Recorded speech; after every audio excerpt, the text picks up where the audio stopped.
환영합니다.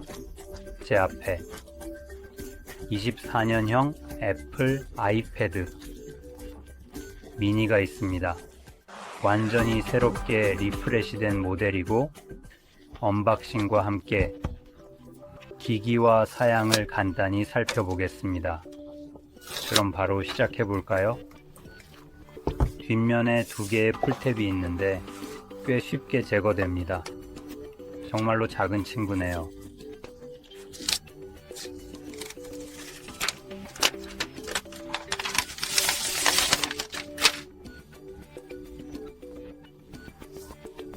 부팅해 볼게요.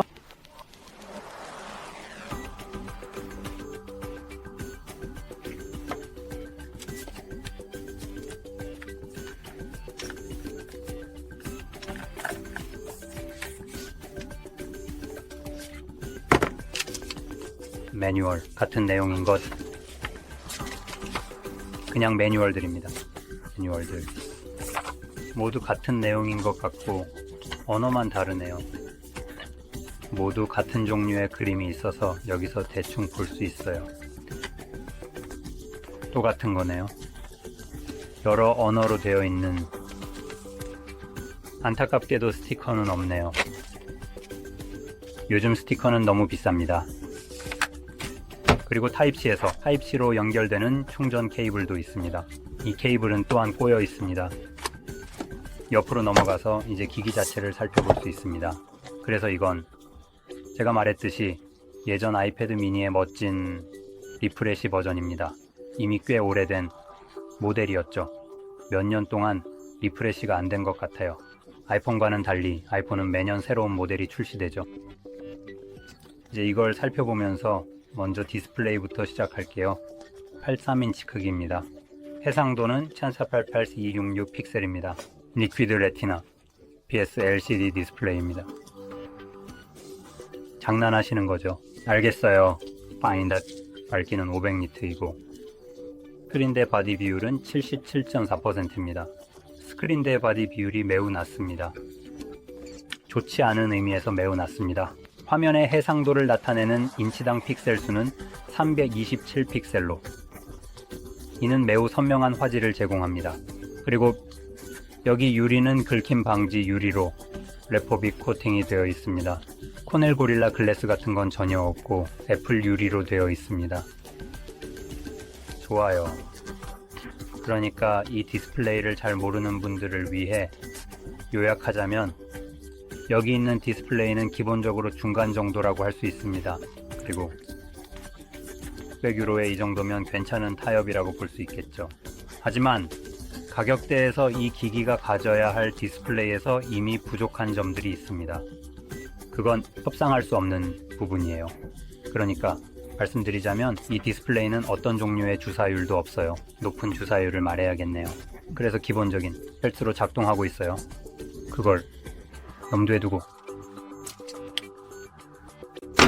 내가 사용하는 6년 된 기기는 같은 주사율로 작동하고 현재 이 기기의 가격에 약 16 정도밖에 안 해. 이 기기가 사양은 확실히 더 좋지만 디스플레이 타입에서는 그렇지 않아. 나는 OLED 디스플레이를 가지고 있으니까 LCD IPS가 아니야. 그래서 그런 점을 감안하면 현재 가격의 일부에 불과한 6년 된 기기가 이 기기보다 해상도가 더 높고 화면 타입도 더 좋은 디스플레이를 가지고 있어. 즉 내가 말했듯이 애플이 이 가격대에서 필요한 기능을 제공하는 것에 대해 중지손가락을 세운 것 같아. 자, 뒤쪽 카메라를 살펴보자. 그래서 여기 뒤쪽에 다닐 카메라가 있어. 분명히 그 정도면 충분할 거야. 이 태블릿으로 돌아다니면서 사진을 찍지는 않을 거야. 그건 12메가픽셀, 팔광각 센서야, 넓은 센서야. 사실 충분히 좋고 4K에서 최대 60프레임, 1980에서 최대 60프레임으로 비디오를 녹화할 수 있어. 그리고 슬로우 모션은 120프레임과 240프레임으로 가능하고 자이로스코픽 전자 이미지 안정화 기능도 있어. 그리고 여기 2메가픽셀 카메라가 또 있어. 거기서 바로 볼 수 있을 거야. 그리고 이건 12메가픽셀 f.4야. 조리개. 위도 초광각. 그리고 이건 1080에서 최대 60프레임만 지원해. 그래서 4K는 전혀 없다는 거야. 이제 내부 사양으로 넘어가 볼게. 내가 이걸 열어볼 일은 없을 거야. 그래서 그냥 옆으로 또는 뒤로 돌릴게. 우리는 50778마 배터리를 가지고 있는데 이 기기 크기에 비해 꽤 괜찮아. 지원해. 아까 말했듯이 충전 속도에 대해서는 언급하지 않지만 19.3라고 적혀 있어. 와트시 배터리야. 그래서 계속해서 우리는 8GB의 RAM을 가지고 있어. 이게 좀 웃기지. 왜냐하면 그들의 노트북도 여전히 8GB RAM을 가지고 있는 것 같거든. 그래서 이 크기의 태블릿이 8GB를 가지고 있다는 걸 고려하면 그게 얼마나 애플이 우리 컴퓨터는 8GB 이상 필요 없다고 주장할 때 얼마나 헛소리를 하는지 알겠어. 램은 램이야. 어쨌든 이 기기는 기본적으로 가장 낮은 사양으로 128로 제공돼. 그리고 28GB GB의 저장 공간이 있고 최대 반 테라바이트까지 확장할 수 있어. 솔직히 말해서 그렇게 기대했던 것만큼은 아니야. 내가 예상했던 것보다 아마도 여기서 테라바이트 옵션이 있을 거라고 생각했겠지만 512기가는 꽤 괜찮아. 어쨌든 운영체제에 관해서는 우리는 아이패드 OS를 보고 있어. 위시8이 지금 가장 최신 버전인 것 같고 이 기기는 애플 A7 프로 프로세서로 구동되고 있어. 내가 기억하기로는 사실 기억하고 싶지 않아서 확인해 볼게. 지금 16이 있어. 자, 됐어. 알겠어. 그래서 사실 거기 없네. 이건 이전 버전이거나 아마도 이전 버전도 아닐 거야. 내 생각엔 아이폰에서 17을 건너뛴 것 같아. 내가 맞다면 그걸 빨리 확인해보자. 자, 이걸 살펴보면 한 번 더 자세히 보자.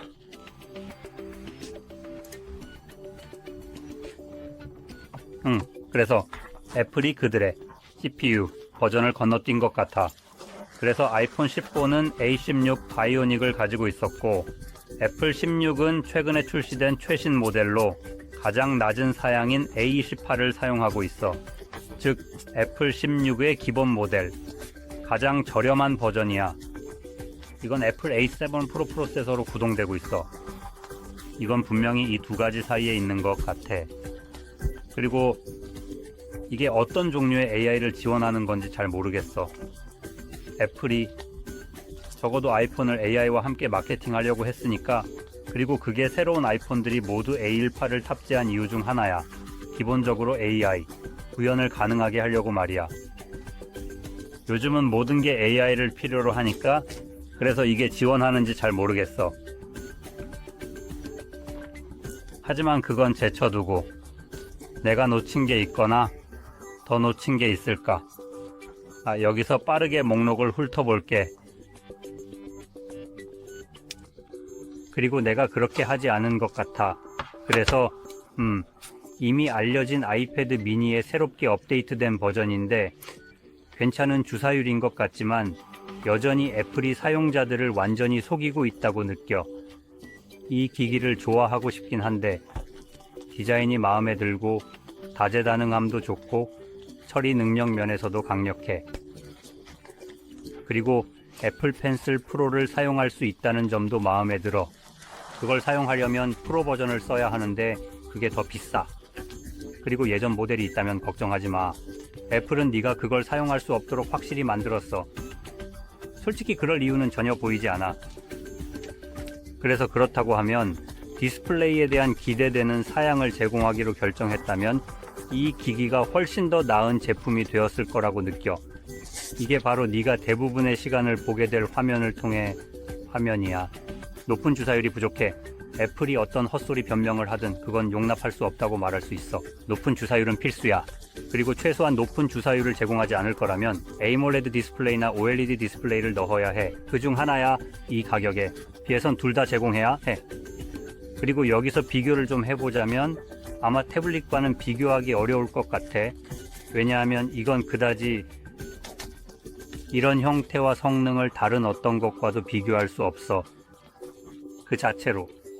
어떻게 하지만 그렇게 말하자면 디스플레이 측면에서 나는 폰들과 꽤 좋은 비교를 할 수 있어. 모든 기기는 화면을 사용해. 그래서 나는 폰과 태블릿을 비교하는 게 편해. 왜냐하면 둘 다 어떤 형태의 디스플레이를 사용하니까. 이건 형편없는 디스플레이를 사용하고 있어. 최근에 출시된 CMF 폰 1 같은 것과 비교해보면 이 기기의 가격에 3분의 1밖에 안 되고 120Hz 주사율과 OLED 디스플레이가 달려있어. 그냥 중지 손가락을 세운 거야. 가격이 3배나 더 비싼 그 기기가 같은 일을 할 수 없다는 게, 애플이 저렴한 폰이 할 수 있는 걸 못한다는 건 실망스러워. 혁신이 없고 디자인과 디스플레이도 그대로야. 디자인이 저렴하게 만들어져도 그걸 할 수 있는데 애플은 못해. 도대체 뭘 혁신하고 있는 거야? 예산의 혁신? 사기 같은 게 혁신이라고 생각하는 건가? 다른 어떤 혁신도 보이지 않아. 디자인도 바뀌지 않았고 내가 알기로는 디스플레이도 바뀌지 않았어. 바뀐 건 여기 들어간 프로세 덕분이야.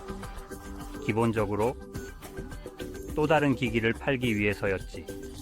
분명히 리프레시가 필요했지만 그 외에는 바뀐 게 없어. 그래서 혁신이 전혀 없다는 거야.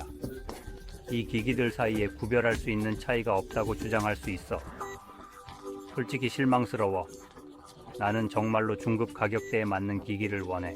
중급 가격대에서 기대할 수 있는 건 120Hz 주사율을 가진 OLED 디스플레이라고. 2024년이 거의 끝나가는데 애플은 그걸 못해. 그리고 나는 이 한 가지에 매달리고 있어. 이 한 가지가 이 기기를 정말 좋은 기기에서 멀어지게 하고 있어. 나는 애플 팬이 아니고 아마 그 반대일 거야. 하지만 나는 그냥 배낭에 넣을 수 있는 작은 태블릿이라는 아이디어가 정말 마음에 들어. 거의 공간을 차지하지 않아서 이게 내가 나가서 집어들지 못하게 하는 유일한 이유야. 그래서 이게 아마 내가 지난 15년 동안 사용했을 첫 번째 애플 기기가 되었을 거야. 애플이 뭔가를 아끼기로 결정했으니 나는 앞으로 20년 동안 애플 기기를 사용하지 않을 것 같아. 잘했어, 애플.